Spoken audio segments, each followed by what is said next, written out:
दोस्तों राम राम सभी को। आज हम आ चुके हैं 45 दिन गाड़ी चलाने के बाद ओला रोस्टर 9.1 का रिव्यू देने कि ऑनर रिव्यू एग्जैक्टली क्या है, क्या कमी फेस हुई, क्या कितनी मैंने चला ली है, सब आज मैं आपको बताने वाला हूँ। वो मैं जो जितनी भी वीडियोस बनाई थी राइड टेस्ट के साथ बनाई थी या मैं ड्राइव कर रहा था तब मैंने डिक्लेयर किया था क्या क्या मैं बता रहा हूँ, वो सब डिस्कस कर रहा था। तो आज आपको लेके चलते हैं क्या हालत बना दी है मैंने इस बाइक की। हालत तो नहीं, अभी जब हम देखते हैं तो यार बाइक परफेक्टली चल रही है। जिस प्राइस पॉइंट पे मैंने ली है जो कि 1,18,000, लोगों को अब डिलीवरी मिलने लगी है। जितना मेरे को पता चला है 2 या 3 या मैक्सिमम 5 डिलीवरी हुई है अभी ऑल इंडिया पूरे 45 दिन में। सबसे मेन दिक्कत जो मेरे को इसमें बीच में आई थी, इसका चार्जर हमें 750 वाट का आया था। अब वो चेंज करा के जब वो आया था वो ख़राब था, पर हमने डिलीवरी ले ली दूसरी बाइक का चार्जर लेके। वो जब एडजस्टमेंट करा के हमें कोई बाइक चार्ज करने के लिए चाहिए थी।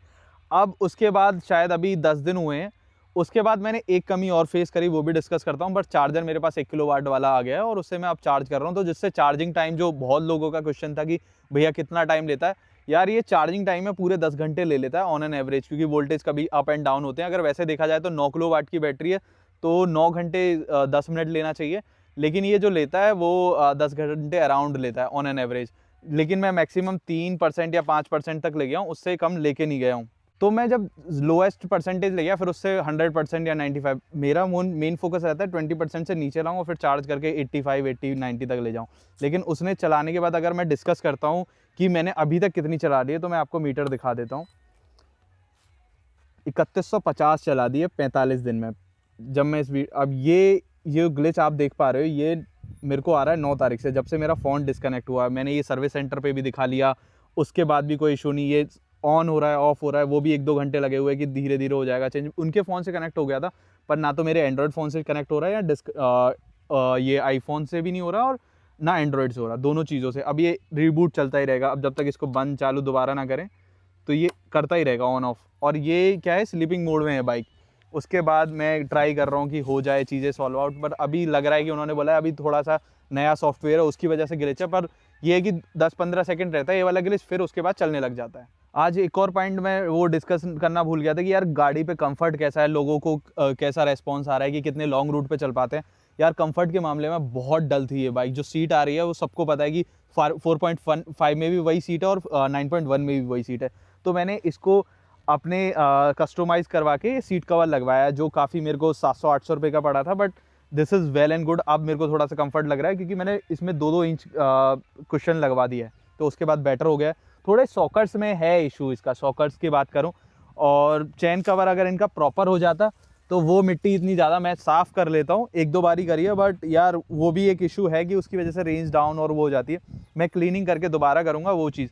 और ये जो है ना, जब ब्रेकर आता है तो उससे बहुत ज़्यादा इशू करता है, बहुत ज़्यादा साउंड क्रिएट करता है। इतना लोकल लगा दिया है, जब नंबर प्लेट अभी तक आई नहीं है उसके बाद ये यहाँ से पैनल गैप भी दे गया है। ये इशू है ही अभी तक, ये पैनल गैप आप देख पा रहे होगे ना, ये मेन इशू। देखो टायर की हालत क्या बना दी है मैंने, 3000 किलोमीटर से ज़्यादा चलाई है और वो दिख रहा है कि कितना हो रहा है। सिंगल हैंडेड बाइक चलाने के बाद वो इशू है। तो नेक्स्ट और एक और पॉइंट बात करते हैं, तो ये जो ब्रेक है, मैंने ये सर्विस सेंटर भी दिखाया बट ये अटका रह जाता है। अब मेरे को एक्सपीरियंस हो गया है कि यार जब एक्सीलेटर नहीं मान रहा है तो इसे अप कर लेता हूँ मैं। तो ये इशू अभी तक मैं फेस कर रहा हूँ। दूसरा हार्नेस का अभी इशू मेरे को नहीं आया, और थैंकफुली ना ही आया, क्योंकि मैंने जिन लोगों का रेस्पॉन्स देखा है वो भी ठीक ही है। मतलब क्या बात करूं, मैं सर्विस सेंटर जाता रहता हूं तो I have full idea about that कि ये इशू है। और दूसरा मैं आपको दिखाता हूं कि जैसे पैनल गैप की बात कर रहा था, यहाँ पे आके देखोगे आप तो ये वाला पैनल गैप बहुत ज़्यादा डिटेलिंग में है। तो आप देख पा रहे होगे यहाँ पे एकदम पास में, और ये वाला पैनल गैप है, ये शायद मेरे को स्क्रू टाइट करवाना पड़ेगा, ये भी गैप है। पर मैं कोशिश करता हूँ कि सर्विस सेंटर कम ही जाऊँ। अभी डिस्कनेक्ट जो फ़ोन कनेक्ट वाला इशू था वो अभी तक रिजॉल्व नहीं हुआ, उसके लिए मेरे को अगेन जाना पड़ेगा। ये 2 इशू हैं। अगले सॉकर इसके परफेक्ट हैं भाई, उसमें कोई कमी नहीं है। उसके बारे में मैं बात करूँ, ब्रेक्स का मैंने बता दिया। जैसे मेरा व्यू है ऐसे ही और लोगों का व्यू है कि यार फ्रंट से ना बहुत अट्रैक्टिव दिखती है बाइक, बट अगर हम साइड से देखने आते हैं वही बाइक अगर आप साइड से देखोगे तो यार वो उतना परफेक्ट नहीं दिखती है। स्टैंड मेरे को लगता था कि यार ये वेट इतना संभाल पाएगा कि नहीं संभाल पाएगा। और इग्नोर माई चप्पल्स क्योंकि मैं शूज़ नहीं पहन के आ पाया हूँ। पर यार बैक ऑफ द साइड जाते हैं ना तो वही बाइक उतनी परफेक्ट नहीं लगती यार। इस एंगल से बाइक सही नहीं लगती है मेरे को। फ्रंट साइड से बाइक बहुत सही लग रही है, पर बहुत सारी कमियां, बहुत सारे पॉजिटिव्स के साथ मैं अगर डिस्कस करूं तो यार वर्थ इट है। जो जिस रेट में प्राइस रेंज में मेरे को मिली है वो परफेक्ट है। आपको अगर 1.5 लाख से नीचे मिल रही है तो आप जा सकते हो इस बाइक की ओर। जितने भी ओला के फ़ैन हैं वो सारे परेशान हो गएंगे, इतनी सारी कमियां क्यों ली है, क्या दिक्कत है। यार कमियां हर बाइक्स में होती हैं, वो मैं पहले कंसीडर करा चुका हूँ।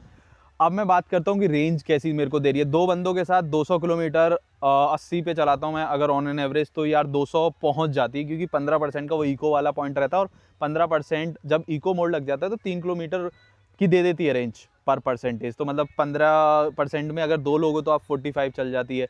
अब जैसे अगर ऑन द अदर हैंड मैं बात करूँ, मैं सिंगल हूँ और 80 किलो मेरा वेट है, तो उस कंपैरिजन में अगर मैं बात करूँगा तो रेंज इसकी जो मैंने डिक्लेयर करी थी, अब जब से ये ग्लिच आया है उसकी बात थोड़ी सी रेंज का है कि यार कभी अप एंड डाउन होती जाती है, किसी चार्ज में थोड़ी सी ज़्यादा चल जा रही है, किसी में नहीं।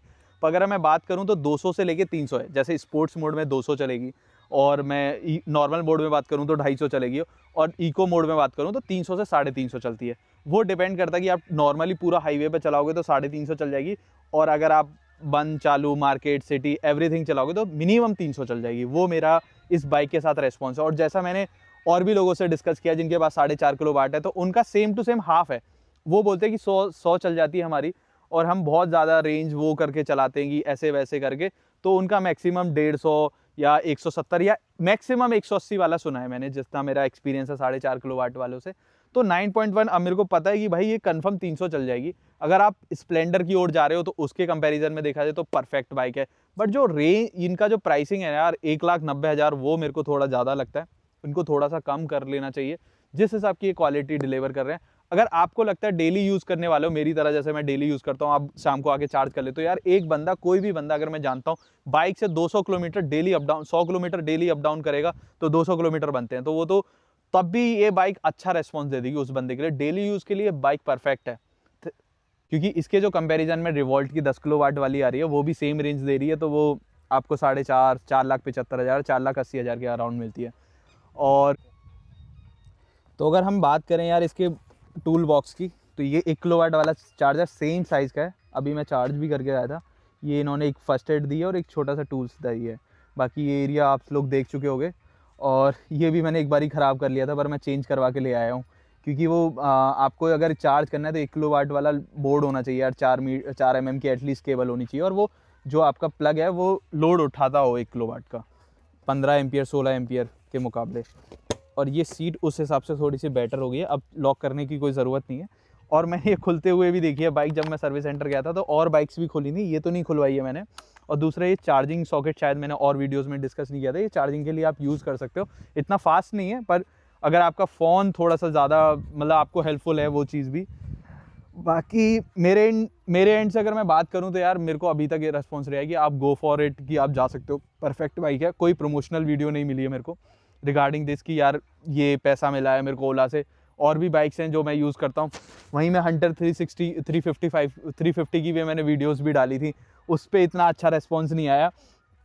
अब जो मैं गाड़ी लेके आने वाला हूँ उस पर शायद देखूंगा कि मेरे कैसे रेस्पॉन्स आने वाले हैं, तो शायद ही मुझसे कोई पॉइंट छूटा हो। अगर कोई भी पॉइंट छूटा हो तो आप कमेंट्स में डाल सकते हो कि ये पॉइंट छूट गया है, और मैं उसका रिप्लाई ज़रूर करूँगा।